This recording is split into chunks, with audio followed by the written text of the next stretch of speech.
Hello friends, नमो बुद्धाय। मैं doctor बाल गंगाधर बागी। भगवान बुद्ध के शरीर में कुल 32 महापुरुषों के लक्षण थे और 80 अनुव्यंजन थे। आज मैं आप लोगों को भगवान बुद्ध के शरीर में 32 महापुरुषों के कौन कौन से लक्षण थे उसको डिटेल में एक्सप्लेन करने वाला हूँ। वीडियो थोड़ा ध्यान से देखिएगा। अक्सर कहा जाता है भारत के अंदर कि पूत के पाँव पालने में दिख जाते हैं। बहुत सारे लोग इस बात को मानते हैं, बहुत सारे लोग नहीं मानते हैं। ना मानने वाले का जो तर्क ये है कि किसी के शरीर से हम अंदाज़ा नहीं लगा सकते हैं कि भविष्य उसका कैसा होगा। लेकिन भगवान बुद्ध 80 साल की आयु में महापरिनिर्वाण को प्राप्त हुए। यानी कि 80 साल का उनका जीवन रहा और बचपन में जो जो गुण उनके अंदर देखे गए थे उनके 80 साल के जीवन तक वही गुण देखे गए। इसलिए जो पूत के पाँव पालने में दिख जाते हैं उनकी शारीरिक बनावट का, उनकी साइकोलॉजी का एक बहुत बड़ा रोल होता है, क्योंकि जो बॉडी बिहेवियर है वही तमाम चीज़ों को जन्म देती है। क्योंकि हम कार्य और व्यवहार बॉडी से करते हैं, हमारा मन मस्तिष्क हमारे शरीर से ही जुड़ा हुआ है। तो इसलिए बॉडी से अलग करके आप अपने कार्य व्यवहार को अलग नहीं देख सकते हैं। तो जो पारखी होता है वो परख लेता है। साथियों, भगवान बुद्ध के शरीर में 32 महापुरुष लक्षण जो थे, इसमें था सुपत्ति तिथि, यानी भूमि पर जो चरण है समान रूप से पड़ते थे। यानी उनके जो पैर थे, उनकी जो बनावट थी वो समान थी, यानी छोटा बड़ा नहीं था। और जब वो चलते थे तो उनका पैर न दाएं न बाएं जा कर के वो सही डायरेक्शन में पड़ता था और वो समान रूप से उनका पैर जमीन पर पड़ता था। दूसरा था पादप लेसु चक्रलक्षणं, पैरों के तलवे पर चक्र समान रूप से अंकित थे। अक्सर लोग ये कहते हैं कि भगवान बुद्ध के पैरों में चक्र कहाँ से आए। ये उनका बाय बर्थ था, ये कोई डिग्री नहीं थी जो उन्होंने प्राप्त किया था। ये बाय बर्थ जब वो पैदा हुए थे तभी लोगों ने उनके पैर में चक्र देखे थे और चक्र की जो तीलियाँ थीं वो बिल्कुल समान थीं।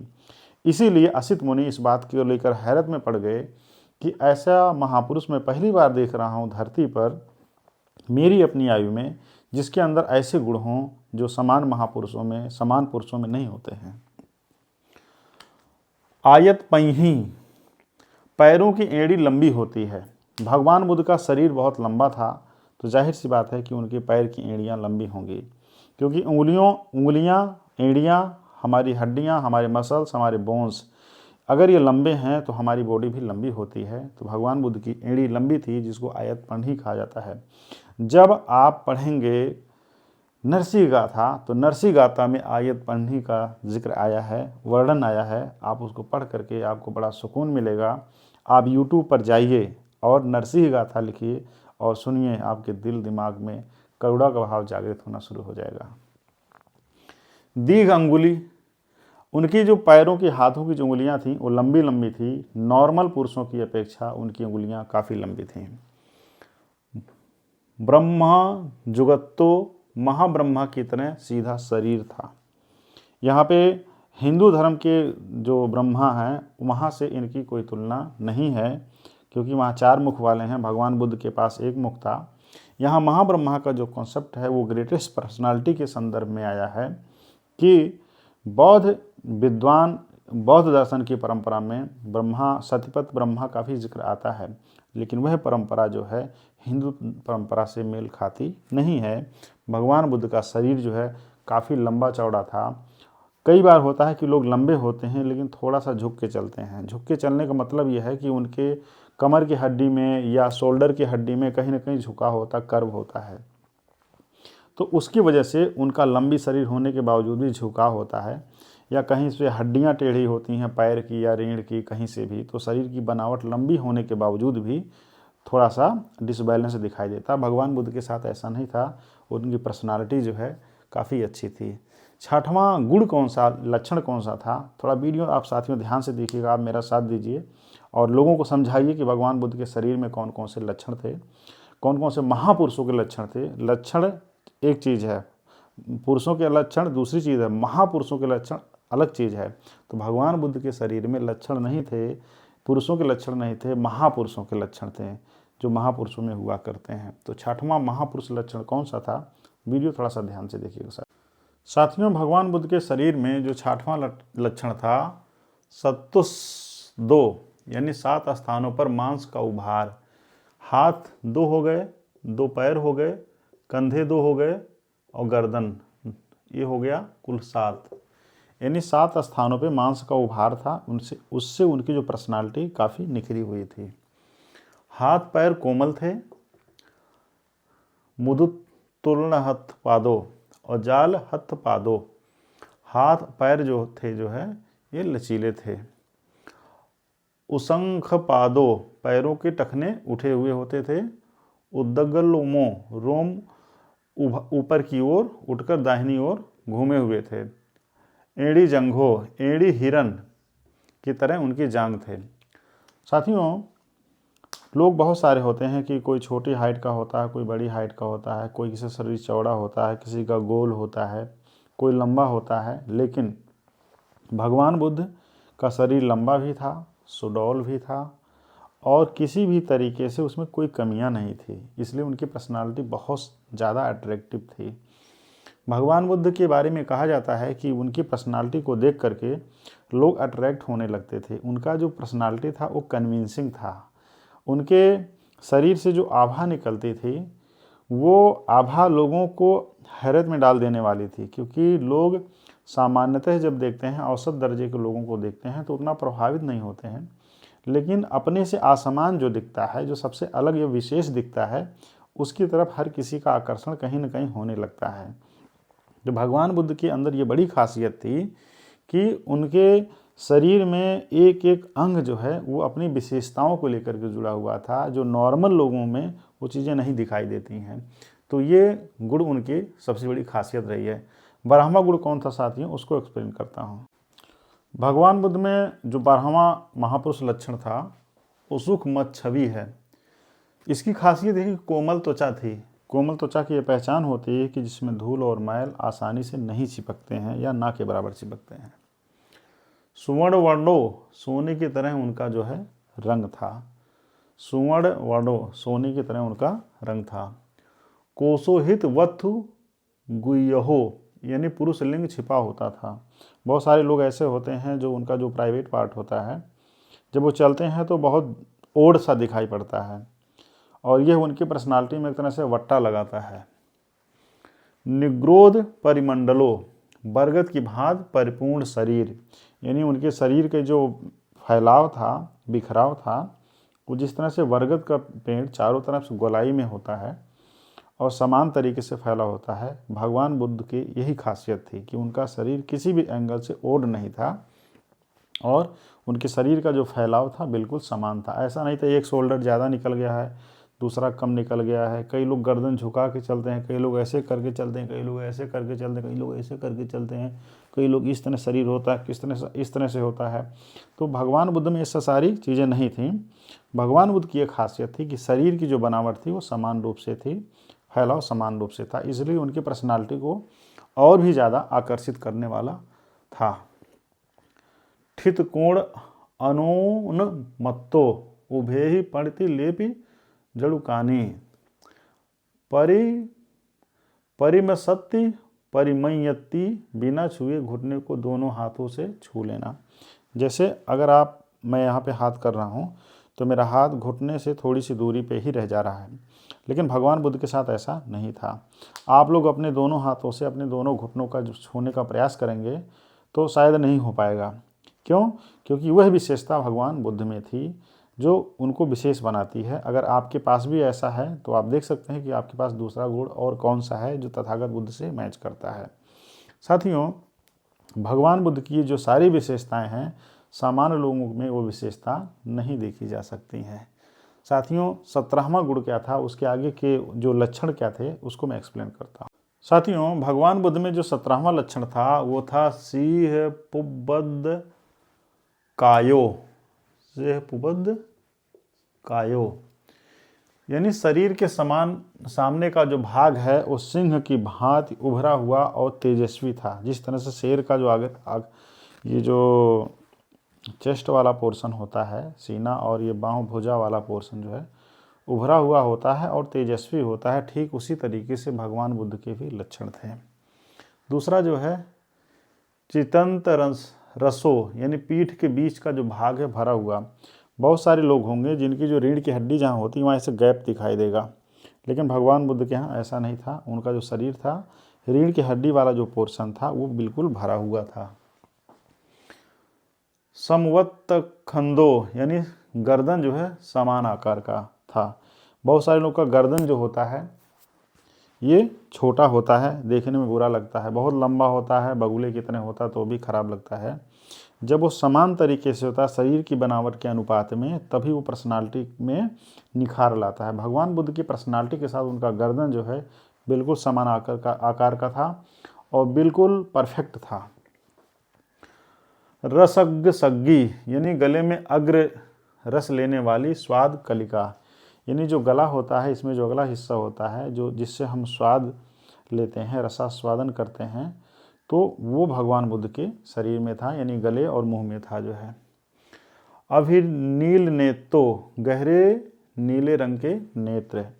आप बहुत सारे लोग देखे होंगे जिनके भूरी आंखें होती हैं, सफ़ेद आंखें होती हैं, काली होती हैं, लेकिन भगवान बुद्ध की जो आंखें थीं गहरी और नीली थीं। आप अगर ऐसा इंसान आपके बीच में कोई आ जाए तो सोचिए आप उसको कितना हैरत भरी नज़रों से देखेंगे। भगवान बुद्ध की पर्सनालिटी की खासियत यही थी कि वो जो देशना करते थे, वो देशना से तो लोग बहुत ज़्यादा प्रभावित होते थे, लेकिन ओवरऑल उनकी पर्सनालिटी से भी लोग बहुत प्रभावित होते थे। और पर्सनालिटी प्लस देशना का जो मिक्सअप था भगवान बुद्ध के यहाँ, वह बहुत असामान्य था।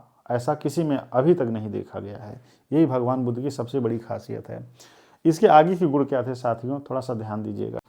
भगवान बुद्ध के शरीर में जो 22वां जो गुण था, गोप खुमो यानी नवजात बछड़े की तरह बड़ी बड़ी पलकें। जो बछड़ा होता है, गाय का बच्चा होता है, उसकी जो पलकें होती हैं बहुत नाजुक होती हैं, सुकोमल होती हैं। भगवान बुद्ध की तरह की जो पलकें थीं, ये वाला हिस्सा जो है बिल्कुल उसी तरह की थी जो है। उड़ीस शीशो यानी पूर्ण ललाट से सुशोभित एक संपूर्ण सिर, यानी जो ललाट का जो पोर्शन है हम देखेंगे कि वो इतना, उसकी लंबाई चौड़ाई, उसकी जो बनावट थी इतनी अच्छी थी कि उसे एक आभा प्रस्फुटित होती थी, बहुत अट्रैक्टिव लगती थी। एक एक रोम कूप में एक एक रोम, यानी जो हमारे शरीर में जो रोएं हैं, आप जब गौर से देखेंगे तो जो उसमें गड्ढा है, उस एक एक गड्ढे में 2-2 3-3 रोएं आपको दिखाई देंगे। लेकिन भगवान बुद्ध के शरीर में ऐसा नहीं था। यानी एक रोम कूप में, कूप माने गड्ढा होता है, कूप माने कुआं भी होता है, तो कूप में जो है एक ही रोआं दिखाई पड़ता था। ये भगवान बुद्ध के शरीर के लक्षणों की खासियत रही है। उढ़ा चा शुभंकंतरो जाता होती ओ दाता मुदु तुलुल सन निभा, आँखों के दोनों भावों के बीच बहुत कोमल रुई जैसा श्वेत ऊँड़ होता था। यानी आँखें हैं दोनों, इनके जो बीच में ये वाला जो पोर्शन है, यहाँ पे बहुत मुलायम रुई की भांति जो है ऊँड़ होते थे, छोटे छोटे से बाल हुए होते। उसको रोया नहीं कह सकते हैं, वो बहुत रोए की तरह ही होता है लेकिन बहुत बारीक होता है। तो भगवान बुद्ध की इस पर्सनालिटी को ये चीज़ें और भी ज़्यादा खूबसूरत बनाती थीं। अगले लक्षण क्या है, थोड़ा सा ध्यान से देखिए।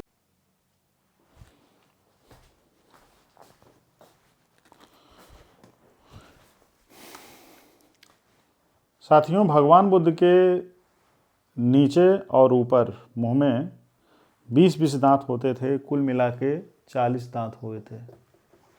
और 40 दांतों की सबसे बड़ी खासियत ये थी अविरल दंतों, यानी दांतों के बीच में कोई भी गैप नहीं था, कोई भी छेद नहीं था। वो दांत जुड़े हुए थे एक दूसरे से जो है, मतलब दांत अलग अलग थे लेकिन जुड़े इस तरह से थे कि गैप दिखाई नहीं पड़ता था। पहुत जिह्वो यानी लंबी चौड़ी जीभ थी उनकी।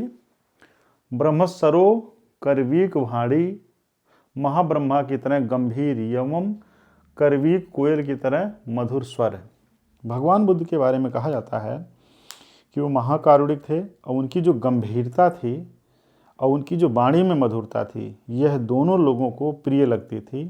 क्योंकि जब कोई व्यक्ति गंभीर तरीके से और प्रिय स्वर में कोई बात कहता है तो लोग उसको सतत सुनते रहते हैं और सुनते सुनते उनकी आंखें हल्की सी नम होती रहती हैं, झुकती रहती हैं और उनका जो मन मस्तिष्क है करुणा से भरने लगता है। भगवान बुद्ध की देशना की ये बड़ी विशेषता रही है कि वो एक तो पर्सनालिटी उनकी अट्रैक्टिव थी, दूसरी मधुर स्वर में जब वो देशना करते थे तो भिक्षु संघ जो है सुनते ही जाता था उनकी बातों को जो है। अगले जो 3 लक्षण हैं उन लक्षणों को मैं आपको एक्सप्लेन करना चाहता हूँ। 2 लक्षण जो है 3 लक्षण जो है उसको एक्सप्लेन करना चाहता हूँ, ध्यान दीजिएगा साथियों। भगवान बुद्ध के शरीर में जो है जो 30वां जो गुण है, सिंह की तरह मजबूत जबड़ा, जिसको सिंह हनु कहा जाता है। सिंह हनु मेघराज शरीरो, ऐसा ही तू ये पिता नरसिंह हो। जब आप नरसिंह गाथा पढ़ेंगे तो उसमें वर्णन आया है। सिंह का जबड़ा बहुत मजबूत होता है, जिसको पकड़ लेता है जल्दी छोड़ता नहीं है। तो भगवान बुद्ध के जो मुख के जबड़े थे वो उसी तरीके से थे। समदंतो, दांत समान थे, यानी कोई दांत छोटा नहीं था, कोई दांत बड़ा नहीं था, उनकी बनावट बिल्कुल एक जैसी थी। सुसुक दाढ़ो, यानी बहुत सफ़ेद दांत और दाढ़ होती थी। दांत दूधिया कलर के होते थे। दूधिया कलर भी हल्का सा येलोइश कलर होता है, उसमें हल्का सा पीलापन आपको दिखाई देगा जब बहुत करीब से आप देखेंगे। लेकिन जो चूना होता है बिल्कुल सफ़ेद होता है। भगवान बुद्ध के दांतों के जो कलर थे बिल्कुल सफ़ेद थे। साथियों, अब आप सोचेंगे इनका प्रमाण कहाँ है। साथियों, सुत्त पिटक का एक ग्रंथ है, सुत्त पिटक का एक ग्रंथ है जिसका नाम है दीघ निकाय।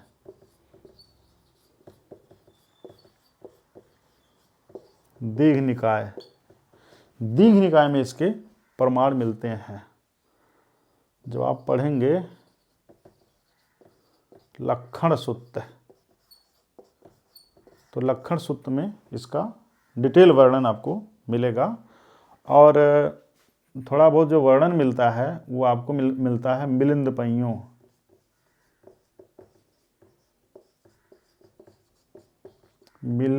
में, और सद्धर्म पुंडरीक में भी इसका उदाहरण मिलता है।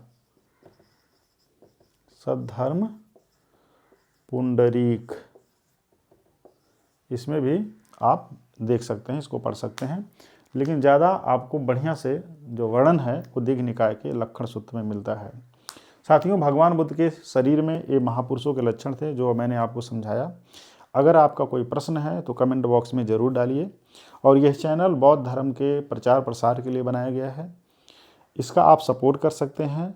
इसका आप सबसे ज़्यादा इसको शेयर करिए और ज़्यादा से ज़्यादा सब्सक्राइबर बढ़वाइए, ताकि लोग धम्म की बातों को ऑथेंटिक तरीके से जानें और समझें।